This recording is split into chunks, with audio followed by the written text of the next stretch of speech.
Everyone, जय हिंद, वंदे मातरम। मैं Krishna sir, आप देख रहे हैं कृष्णा स्टडी मस्ती यूट्यूब चैनल। बड़े ही ध्यान से देखिएगा, सेशन बड़ा ही प्यारा है। इसमें हम लोग देखेंगे जो समस्याएं आ रही कि क्या है ओपन मैरिज।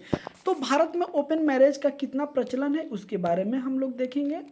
ओके, अगर चैनल पे पहली बार विजिट कर रहे हैं तो चैनल को सब्सक्राइब करते हुए बेल आइकन को प्रेस कर दीजिएगा, जिससे कि आपको अन्य जानकारियाँ भी समय समय से प्राप्त होती रहें। तो आज हम लोग का जो सेशन है इसमें हम लोग देखने वाले हैं क्या है ओपन मैरिज। ओपन मैरिज का चलन भारत में क्यों बढ़ रहा है और इसके क्या फ़ायदे हैं, इसके क्या नुकसान हैं, वो सारी चीज़ों को आज हम लोग लेके इस सेशन में डिस्कशन करने वाले हैं। जैसे कि आपको स्क्रीन पे दिख रहा होगा ये इमेज, और इस इमेज में क्या सारी चीज़ें हैं आपको जैसे कि नाम में ही छिपा है। तो चलिए आइए हम लोग इस पर विस्तृत चर्चा करते हैं, विस्तृत डिस्कशन करते हैं और इसके क्या नुकसान हैं, क्या फ़ायदे हैं, भारत में ये कितना सक्सेस है, सारी चीज़ों को एक एक पॉइंट को हम लोग देखते हुए चलेंगे कि ओपन मैरिज क्या है जिसका चलन भारत में अभी फिलहाल में बहुत तेज़ी से बढ़ रहा है। चलिए देखते हैं हम लोग क्या है। देखिएगा, इसमें आपको देखने को मिलेगा कि भारत में बहुत तेज़ी से ट्रेंड हो रहा है ओपन मैरिज का चलन। बहुत तेज़ी से ये ट्रेंड कर रहा है। कहाँ? भारत में। नाम में ही छिपी है पूरी कहानी। तो क्या है ओपन मैरिज? जैसे कि आप देख रहे हैं ओपन मैरिज क्या है, इसके पीछे की सच्चाई हम लोग एक एक करके डिस्कशन करने वाले हैं। ओके, चलिए स्टार्ट करते हैं हम लोग सेशन। बड़े ही ध्यान से देखिएगा। पहले हम लोग देख लेते हैं कि ये चर्चा में क्यों है, क्योंकि कोई भी चीज़ें आती हैं तो चर्चा में क्यों आती है, सबसे पहले ये देखना जरूरी हो जाता है। जैसे भारतीय समाज में विवाह को एक पवित्र रिश्ता माना जाता है, लेकिन बदलते परिवेश में आजकल ओपन मैरिज का ट्रेंड चल चुका है। बाहर के देशों में यह चलन काफ़ी पहले प्रसिद्ध था। कब? पहले। लेकिन अब भारत में भी लोग इसे अपना रहे हैं। किसे? ओपन मैरिज को। इसीलिए ये हाल ही फिलहाल में चर्चा का विषय बना हुआ है। आगे देखते हैं। देखिएगा, है कि सामाजिक और आर्थिक परिस्थितियों के कारण पति पत्नी आपसी सहमति से एक दूसरे को अलग पार्टनर्स के साथ रोमांटिक रिलेशन में रहने की अनुमति दे देते हैं।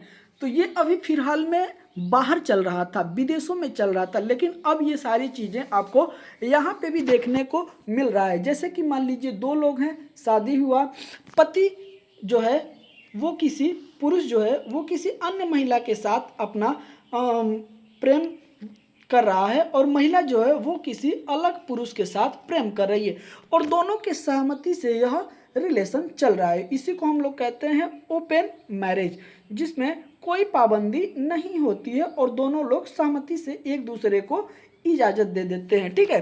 पारंपरिक विवाह की अगर बात करते हैं तो पति और पत्नी केवल एक दूसरे के प्रति लॉयल रहते हैं।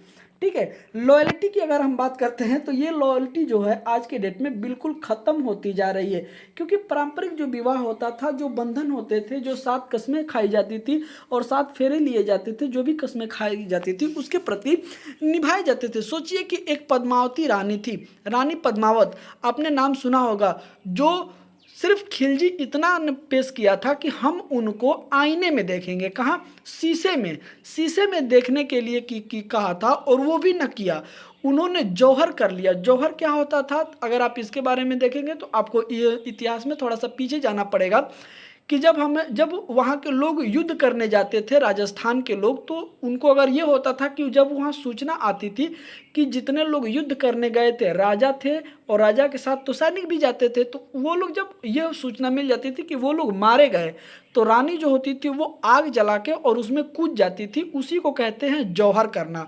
तो उस समय लॉयल्टी की बात देखिएगा, जो लॉयल्टी की यहाँ रॉयल की बात आई है। अब सोचिएगा कि वो कैसा था एक संबंध, वो कैसा जमाना था कि आदमी और औरत, अपने औरत को दिखाने के लिए आदमी बंदी बना लिया गया, खिलजी के सामने झुका तक नहीं। गोरा बादल उसमें युद्ध करके और राणा रतन सिंह को दिल्ली दरबार से लेकर राजस्थान चले गए, और पद्मावत को आईने में भी देखने के लिए गोरा बादल ने यही कहा था कि खिलजी आईने में भी रानी पद्मावत को क्यों पद्मा को क्यों देखे। तो ऐसे स्वाभिमान थे, ऐसे उन्होंने इतिहास ऐसे ही अमर नहीं होता है।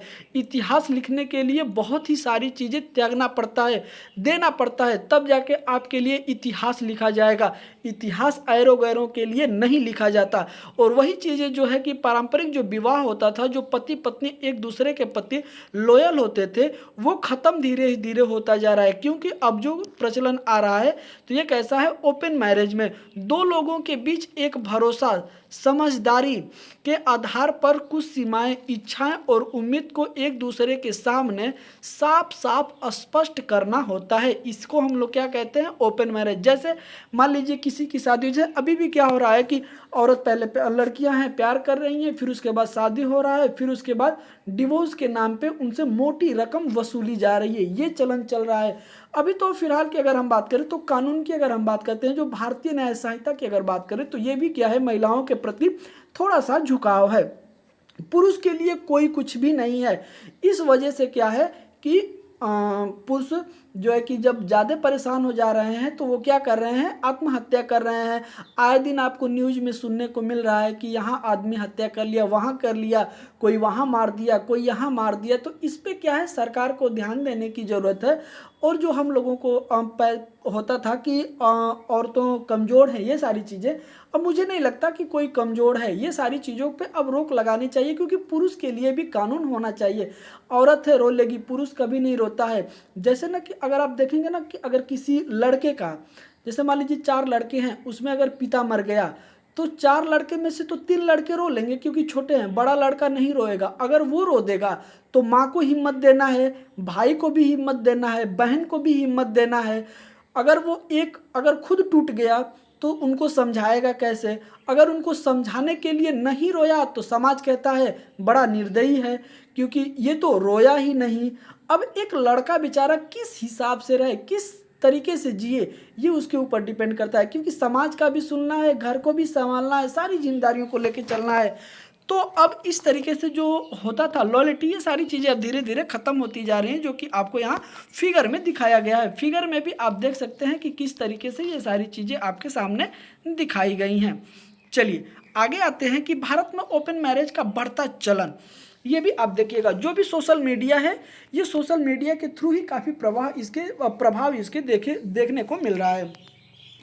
बीते समय में भारत में सोशल मीडिया और डेटिंग ऐप का काफ़ी प्रभाव देखने को मिल रहा है। डेटिंग ऐप होता है कि हम किसी को लेके एक लंबे डेट पे जाते हैं। बाकी चीज़ें वहाँ पे अब मैं उतना खुल के यूट्यूब पे नहीं बोल सकता हूँ, बाकी चीज़ें आप समझदार हैं, समझ सकते हैं, ठीक है। तो सोशल मीडिया का एक तो है और एक है डेटिंग ऐप का जो प्रभाव देखने को हमें मिल रहा है। फिर उसके बाद है वर्ल्डिजन, ठीक है, जो कि डेटिंग ऐप पर लोग नए रिश्ते बनाने के ऑप्शन चुन रहे हैं, क्योंकि लोग इतने प्रताड़ित हो चुके हैं कि उनको नया रिश्ते की तरफ झुकाव क्या है, बढ़ रहा है। अगर हम वही बात करते हैं वेस्टर्न कल्चर का, वेस्टर्न इतिहास को अपनाना, भारत में भी कुछ लोग व्यक्तिगत आज़ादी के अनुसार अपना जीवन जीना चाहते हैं। आप देखिएगा, अगर आपको लाज, हया, शर्म नहीं है तो चाहे आप उसे वेस्टर्न कल्चर माने या फिर आप अपनी नाकामी समझें, वो सारी चीज़ें इसमें दिख रही है। अगर आप किसी के प्रति जिम्मेदार हैं, किसी के प्रति लॉयल हैं, तो वो व्यक्ति कहीं नहीं जाएगा। और ये पहले के शादियों में हमें देखने को मिलता था, लेकिन अभी के फिलहाल में अगर हम बात करें तो ऐसा कुछ भी नहीं है, देखने को मिल रहा है। आगे देखिएगा, कई बार लोग अपनी शादी से इमोशनल या फिजिकली, दोनों दिया है इसमें, ठीक है, दोनों की मैं बात कर रहा हूँ। बहुत लोग ऐसे होते हैं इमोशनली या फिजिकली खुश नहीं होने के कारण भी नए संबंध बनाने का क्या करते हैं, प्रयास करते हैं। तो ये भी हमें देखने को मिलता है। आजकल शहरी इलाकों में लोगों की सोच में काफ़ी बदलाव देखने को मिल रहा है।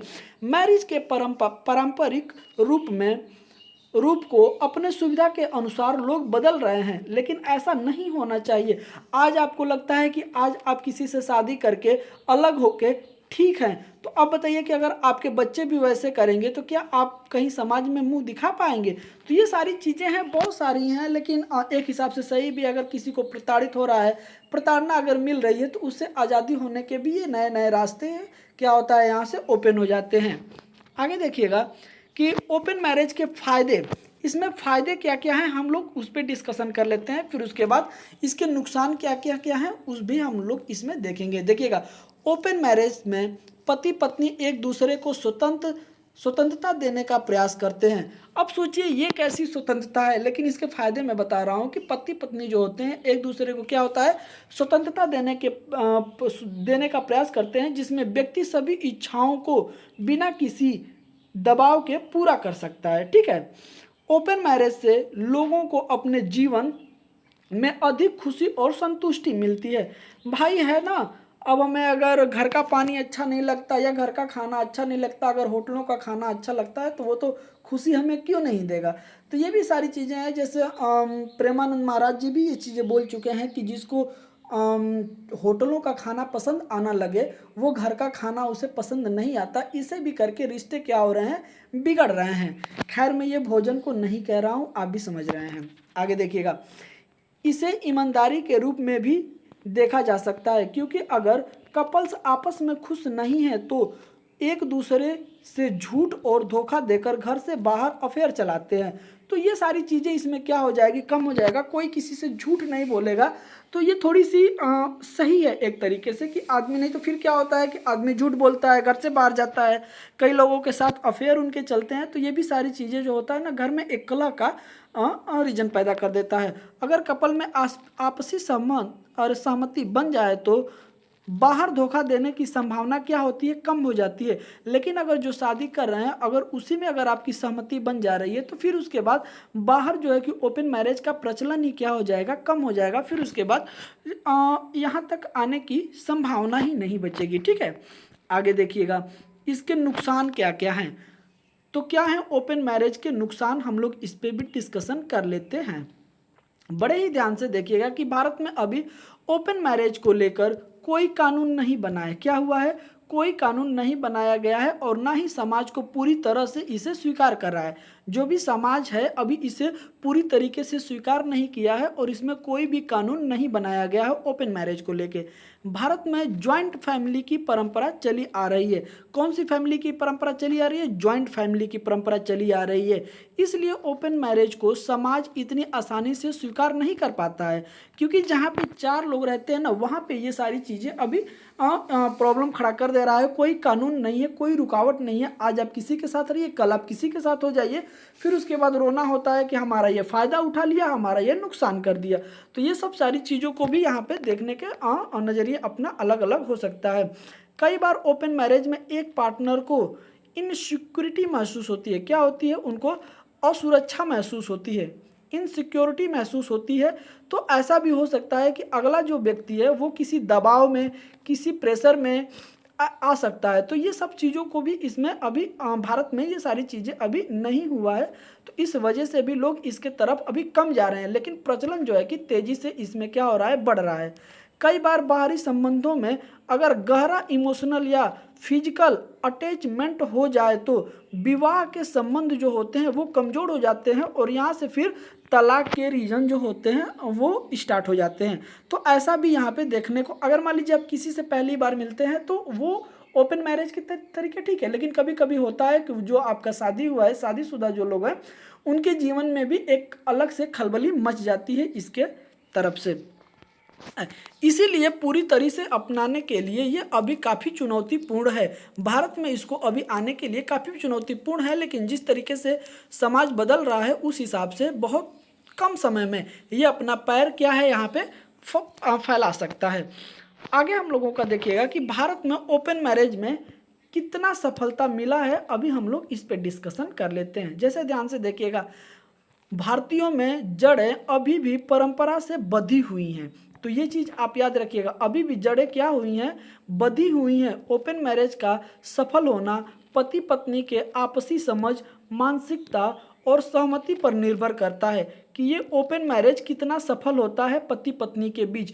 इनका समझ क्या है, इनका जो है कि मानसिक तर्क क्या है और आपसी ये दोनों कितने लॉयल हैं, ये भी इनके बीच डिपेंड करता है। आने वाले समय में ओपन मैरिज को मान्यता मिलना अभी भी मुश्किल लगता है, क्योंकि भारत का सामाजिक बनावट बहुत ही पुरानी है।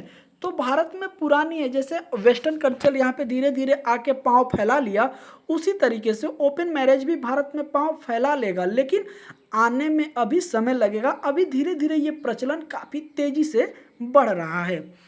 ओके, अगले पॉइंट को देखते हैं हम लोग। इसमें बदलना इतना आसान नहीं, इसमें बदलाव लाना इतना आसान नहीं होगा। कहाँ पे? भारत में। भारत की मैं बात कर रहा हूँ। कुछ लोग इसे अपना रहे हैं, लेकिन व्यापारिक तौर पे। जैसे होता है ना कि लोगों की शादियाँ टूट, जैसे पैसे पे होता है ना कि पैसे पे हम किसी को लाए, 4 दिन रखे फिर उसको, तो ऐसे तरीके से अभी इस पे कुछ लोग क्या कर रहे हैं? स्वीकार कर रहे हैं। इसे स्वीकार करना अभी काफ़ी समय लग सकता है, लेकिन इसे कुछ लोग जो हैं व्यापार के तरीके से इसमें क्या कह रहे हैं? इसे अपना रहे हैं। ठीक है, कि पैसे के दम पे आपके हमारे प्रति कुछ एक समझौता हो जाए, और फिर उतने टाइम हम लोग साथ बिताएंगे, फिर उसके बाद हम दोनों लोग अलग हो जाएंगे। तो ऐसे करके आप मान सकते हैं कि आपसी सहमति पत्र होता है, जिसपे हम लोग दोनों लोग साइन करते हैं और उस पर कुछ लिखा जाएगा, उसके तहत हम लोग चलेंगे।